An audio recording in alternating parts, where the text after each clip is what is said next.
From One of One Production Studios, broadcasting from NYC, you are listening to Unexpected Success with your host, Joy.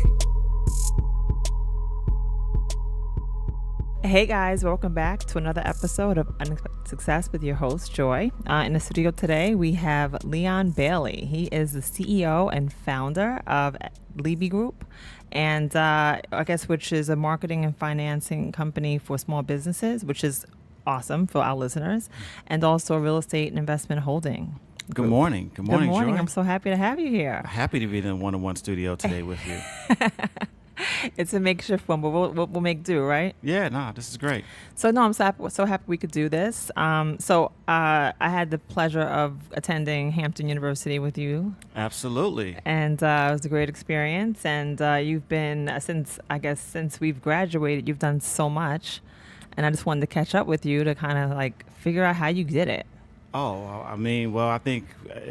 I think once again, when we look at Hampton was a breeding ground for a lot of people just interacting and a lot of successful entrepreneurs just trying to find their way. If you just even look back to our class, for your class, because we were in the same class, but just looking back at everybody that was there, I mean, we could run countless names of a lot of people that's been successful, but I think I've just been blessed to just been motivated by my peers, and even from when we was there, we had the clothing line and we was doing that type of stuff. Yeah, you were always entrepreneurial. Mm-hmm. And you too. I mean, you was actually in the fashion show. You know that fashion show for show that we had in Hampton? That was the first urban fashion show to ever be on the campus. Oh wow, are you serious? Yeah, that was the first time that urban wear was actually modeled at Hampton University. Oh, that's amazing. So we both had a first in play in that. Yeah, I mean, as far as success, as far as what you're doing with this podcast, I think it's already a success. I mean, the branch that you're actually coming from, as far as from working under the founder of really some of the most successful podcasts that's branched off Combat Jack. Shout to Combat Jack. Yeah. So, you're doing great things right Thanks. now. I really appreciate that. So I really wanted to just kind of dive in to figure out how you're able to kind of build your business. I know, so one of the great things that I love about you is that you have a good way of kind of showcasing your stuff. So your Instagram handle, Bailey Made It. I love it. Appreciate it. You made it. So how did you make it? I guess, take me back. So where are you from?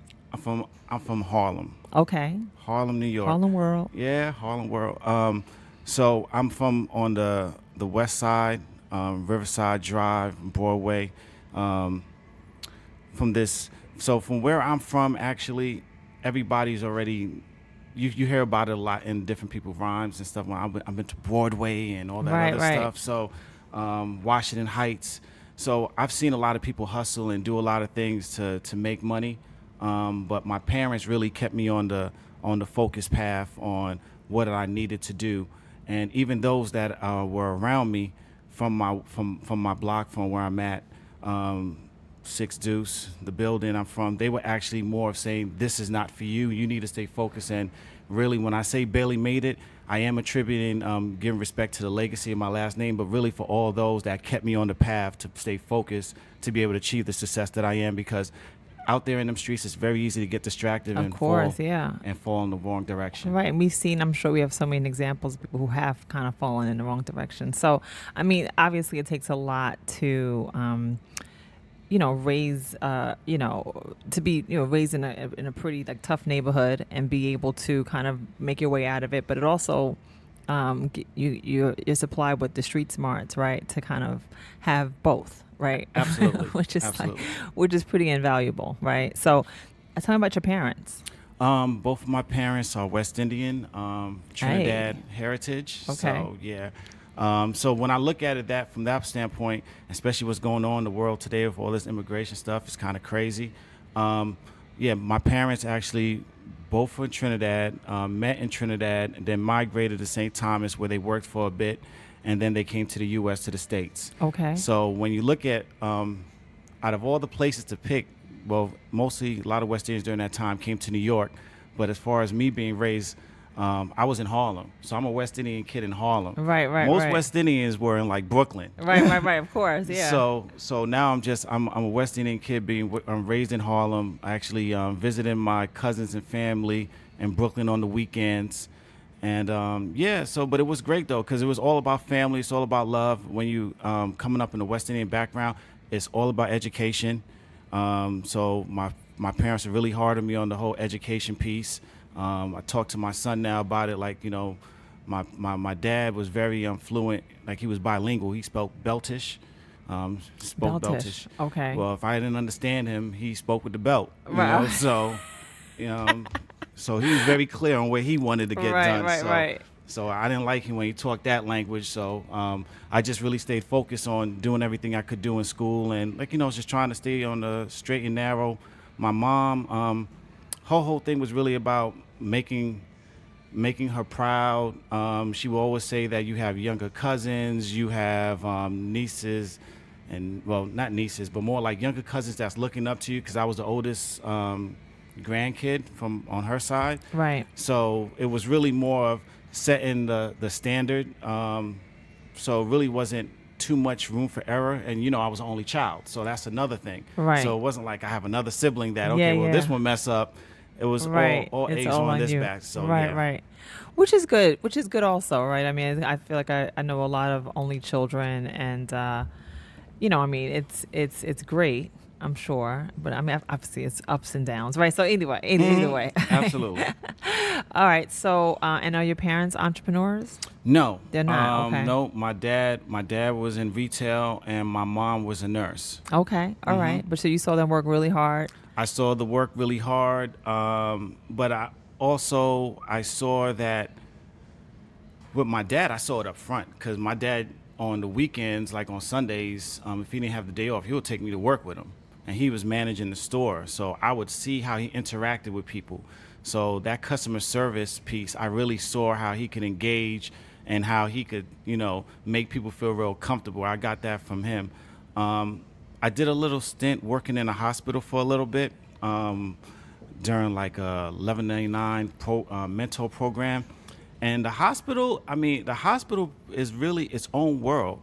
I mean, but it's not Grey's Anatomy. I mean, it's its own world where you have its own different type of energy. And I realized that really wasn't for me. That's not what I wanted to do. Yeah, but at least you kind of tested it to make sure it wasn't for you. Correct. So I did like retail. I understood I liked the working with the customers. Where my dad worked, he worked at actually this place called Gracious Home. I'm familiar. Yeah, it was it's a good spot. It was actually like the number one spot in New York City for selling home decor and hardware. They have the best lighting. No, I know exactly. I'm very familiar. So I was working in there during the summers, and got to know. I mean, I was good with the owners. They put me in the buying program, so I was working with the buyers. So I got to see the whole business, and it was great. I mean, it was definitely great. Right. That's awesome. And your mom, so you work with your mom at the hospital, and you also work with your dad at Gracious Home. Correct. So my mom, she was a nurse. So in the program, you got to pick different areas of expertise. So I was not doing the nursing thing. Right. So they just had me work in the administration part. So I got to see the administrative side of running a hospital. So from the business side of the aspect. Right. That's awesome. And I'm sure that was proved to be pretty invaluable as you started to kind of branch out on your own and create your own businesses. Correct. So I guess, what was your first, venture into entrepreneurship? I could tell you my first real venture. Okay, so I could tell you. All right, be honest. My first venture into entrepreneurship was when I started selling beepers. Oh, okay.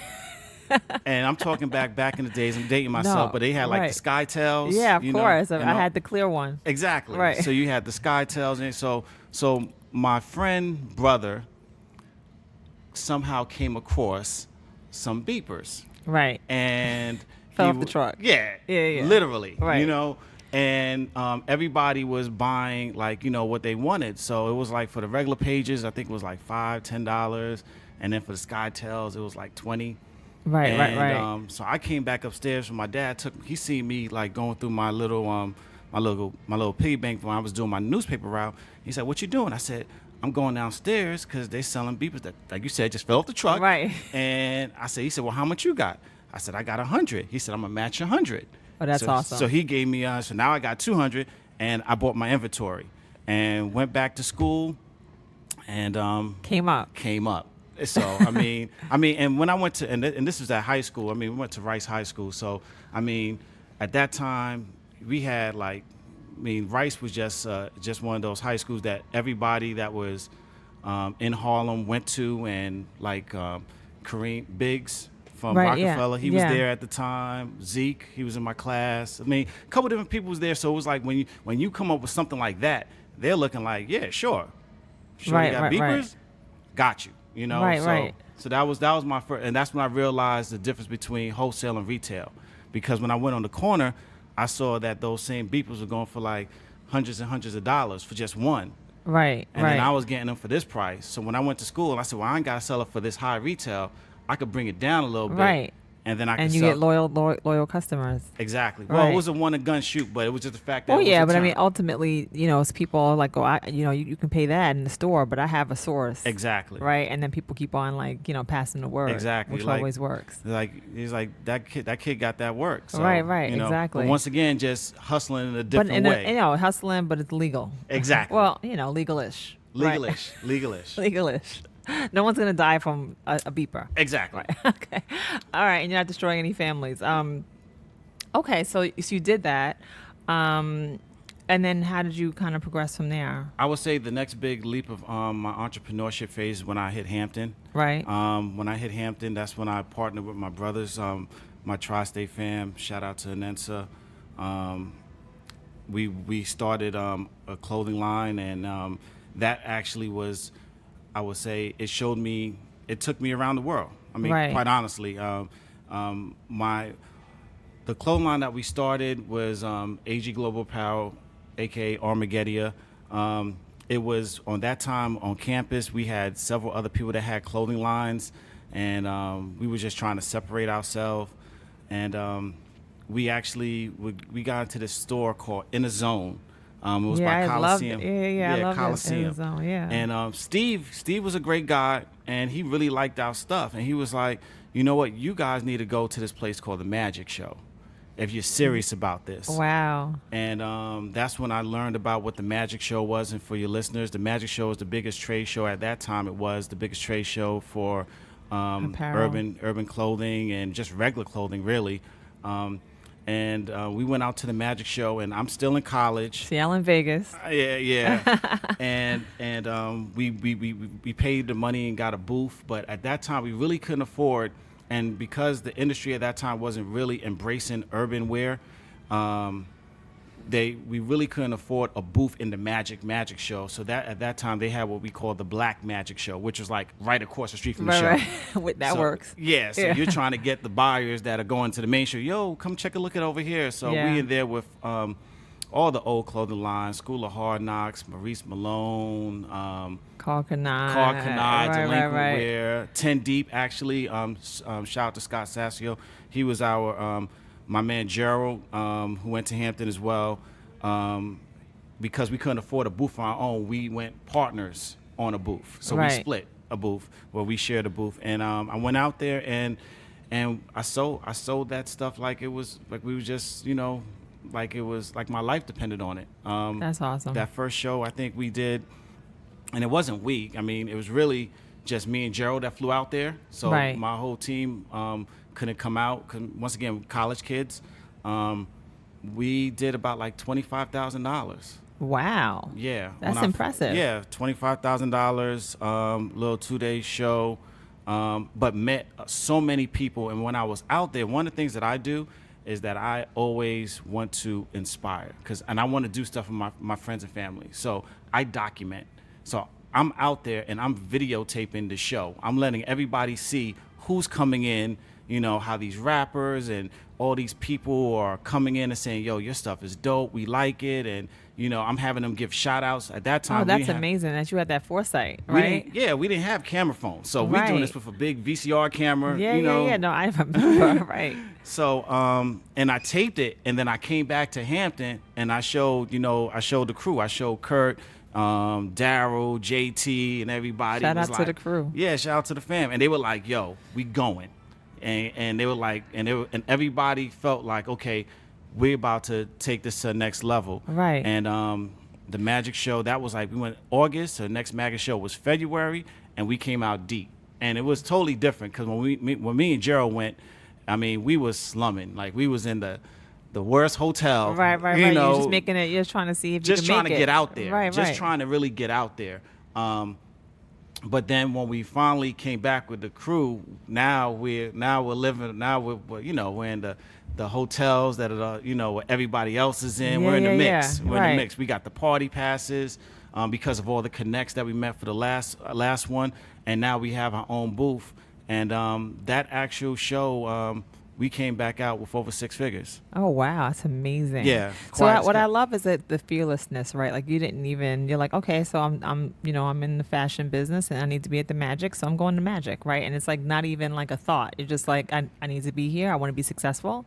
I'm going to jump. Yeah. I mean, right? I think that's the way sometimes it comes off, is that I believe that certain times God may present an energy to you and just gives you some wise words, but it's not like you're gonna see a burning bush. Right. We respected Steve because he had the dopest hip hop store in Hampton, and we were just wanting to get our clothes in that store. Right.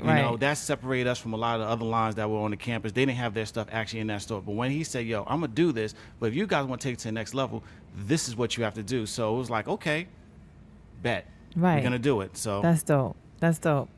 All right. So cool. So then, all right. So you do that, and then, take me to how you were able to, I guess, start your current businesses, right? Because you have so many businesses going on, but the ones that you're able to disclose, please share. No. So basically, we're doing the clothing line. Everything is doing good. We're going back and forth to Magic. We're shipping clothes. I'm actually just graduated Hampton.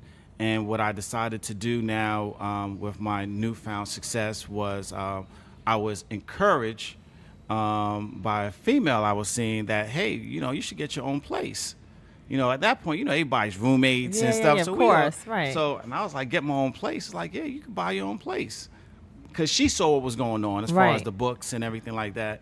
Because she was actually kind of like the bookkeeper, because that wasn't my thing. So I was like, all right, well, I don't really know about that because I'm from New York. Right. A lot of us in the city, we have apartments, right, of course, or a co-op, and we thinking we good, So I was like, okay. So I looked into it, and I got a realtor, and I end up doing, got a townhouse not too far from campus, and I was able to assume a VA loan and get it at a real good price. It was like $60,000, and my mortgage was less than what I was paying for rent. So, wow. So it was like, okay, Doesn't cool. Doesn't that put the things in perspective? You're like, yo, this is crazy. yeah. So I'm like, okay. So I'm like, all right. So it's a good move. It was a good move. But once again, I was dealing with also, like my father. He was like, I don't know if you want to do this because I can't bail you out. You buy something, right. and So I was I mean, that's parents. Parents are always, cautious, exactly. Right. So I just went out on a leap of faith once again, and I bust that move, bought that house. It was more space than I actually needed for myself, and being the fact that I was already used to living with roommates. Right. But this one was much more bigger than what we had before. I was able to bring one of my partners in, and they lived with me and took the bottom half, the bottom bedroom, and then we made that like the office space and everything. So we started shipping from there. With that investment, once again, just going to the Magic Show now, I realized the property value went up, and then I found out about equity. Right. I didn't know what equity was. Right. They saying like, well, your house is valued at $80,000. Yeah. I'm like, your balance is $60,000. Right. All right, now I gotta ship out these T-shirts, and how do I get this money? So it's like, okay, borrow from this equity. Right. So now I'm using the equity for the house to do that, and then we just kept growing to the point where we decided to now, okay, we might be bigger than Hampton. Let's take it on to New York. Let's go back home. Everybody always wants to go back home. Of course. So we opened up a showroom in downtown Brooklyn. Okay. We got a loft.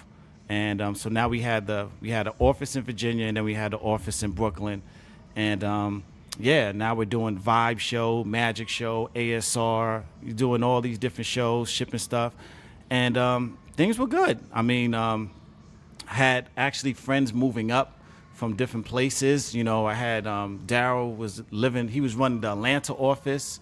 I had cousins and family running my Florida stuff. You had like thriving. That's amazing. We were rolling. I Right. had people in Trinidad. I mean, it was really just family connections. I had people in Trinidad that were repping it, that were selling to stores down there, and everybody was, as long as the shirts are moving, everybody was eating, and it was good. So then I just realized once again, how can I get prices better and lower? Right. And that's when I tried to actually move forward and try to go to India. Okay. Yeah, so yeah, that's where the Indian move came in, and we started messing with Mohan. And we went to this. So basically, with India is one of the textile places that make some of the best quality shirts. When you talk about Egyptian cotton and stuff of that nature. So we was thinking at that particular time, instead of just using regular T-shirts like your Gildan and your jerseys or whatever, we really want some high quality. And we didn't want to go to China at the time because China was just known for just, Yeah. So, and the internet was good, I mean, it was like, okay, so I find somebody on the internet. And, we went out on our last show, offered the samples that we had. I think we almost did like $250,000 in orders. Off of this stuff. That's amazing. Off of this stuff coming, and then so now we got the orders, and now we just like, all right, we just gotta get this package from India. Right. So the thing I didn't know, I want to take ownership. The quality and the samples came back timely, but now when you're getting such a large shipment from overseas, oh man, you got tariffs, all kinds. You got a whole bunch of tariffs. It's not like customs, customs. It's not like, okay, send me 10 samples and I'm getting it in 3 days. Yeah. We're talking about. I mean, it gets tied up. Yeah, it got tied up. And what the situation was is that we were getting all of our stuff in, I want to say like maybe the second week in June. Right. That was the due delivery date. So now when you deliver for summer for clothing, I know for those that's in the lifestyle and the clothing game, they know summer and regular people's perspective ends Labor Day, right? Yeah. Summer for clothing ends July 4th. Oh, man. Think about it. When you see July 4th, everything is marked down. Yeah, you're like right. summer clothes is going out. Right. So we start getting like calls from some stores are like, yo guys, where's your stuff? Like, what's the deal? Oh, by the way, we didn't get it yet. We don't want the order. And we got like a boat of T-shirts coming over. Oh my God. So long story short, the shirts ended up coming like the last week of June after we had to pay for them to get out of tariffs and all that type of stuff. And the New York stores took everything because it was easy just to drop it off. But a lot of the stores that we had to ship to like Cali and all that type of stuff, they were just like pushing back. South stores were pushing back. So a lot of our orders got canceled, and it was a chaos. Right. I can imagine. It was a serious time. At that particular time, I would say all of my partners and friends, you probably have seen them at Jamaica Ave, on the Bronx, on those streets, just selling the T-shirts because we were just trying to get back what we can get back. Right. 2/5, like just selling the tees, but it was just too many at that particular time. Because before it was like, okay, we order, 72 pieces of a design, whatever. But when you order the amount that we ordered, it was just too much to move in the street. We needed distributors. And our distributors were like, nah, what you got for fall? It's like, what we got for fall? Dude, I gotta move have this. All these T-shirts, right. I gotta move this. No, of course. So, I look back at it as a great learning experience. Of course. Sometimes you have to go through those kind of things to, to kind of come back, right? Correct. Come back stronger. So at that particular time, I was just doing some self-reflection on what really mattered to me, because at this time, life was in a chaotic state. We got like U-Haul, like 4 U-Haul storage units of just boxes of T-shirts. Right. Yeah. We're still trying to ship God. out. We're still shipping out. I got friends and everybody we're trying to sell all these T-shirts on the streets. And then I was just like, all right, what is it I really want to do? Right. What is it that I really care about? And is this it? Right. You know, all the goals that when we initially started the company, we achieved. We said we wanted to be at X amount of stores. There were certain stores at that particular time that we started like, hey, we got to be up against the wall. We got to got to be here. We want to have our product featured on this show. I mean, we was featured on the Steve Harvey Show, Soul Train, like all these shows, like BET, all this stuff. So we had all that going, but it was just like at the end of the day, you know, when you're not really happy. Yeah, and absolutely. So it's just like, and then I thought about why wasn't I really happy, and it was because the one person that I wanted to be with wasn't with me, and she was still in Maryland. Okay. I'm out here working. I'm losing my mind. It's too much going on. It was so much going on. So I decided. I brought my brothers together, and I told them I was stepping away, and I would you know, I'll take care of everything else. I'll cover this, but I'm stepping away, and we kind of all agreed at this point it was time for a change. Wow. Okay. And so I guess out of all of this, what do you think your intangible skills, like what do you think your transferable skills are? Like what'd you take out of that and say, this is what I'm good at? What I would say what I'm good at is I'm good at being resourceful. Okay. I'm good at sales. So that I am. The part that I would know that my biggest opportunity sometimes is the details. Like, yes, going to India, instead of paying whatever, $9 for a regular tea here, and you get better quality and everything printed for like $2.25. I mean, I was looking at the upside, like this is about to be crazy. But the details of following through and saying, okay, what's going to be the tax situation? What's going to be tax? What's going to be transport time? I was just looking at margins. I was just so caught up on, hey, we're going from doing 25% that we're going to be able to do maybe about 65%. So everybody's going to be able to eat well. Right. So, but then, you know, at the same time, there was a lot of other opportunities that were, not to say lost, but I would say this. Sometimes people get caught up in being, at that particular time, it was all about saying that you were 100% privately owned or a black-owned company. Right. But I was in the mix to actually know that a lot of those companies weren't privately owned. Like the people that was behind FUBU approached us, and actually we was in the meeting in Empire State Building with Damon John, with him being backed by Samsung, and Carl Berry was like, hey, I think this would be a great opportunity for you guys to work together.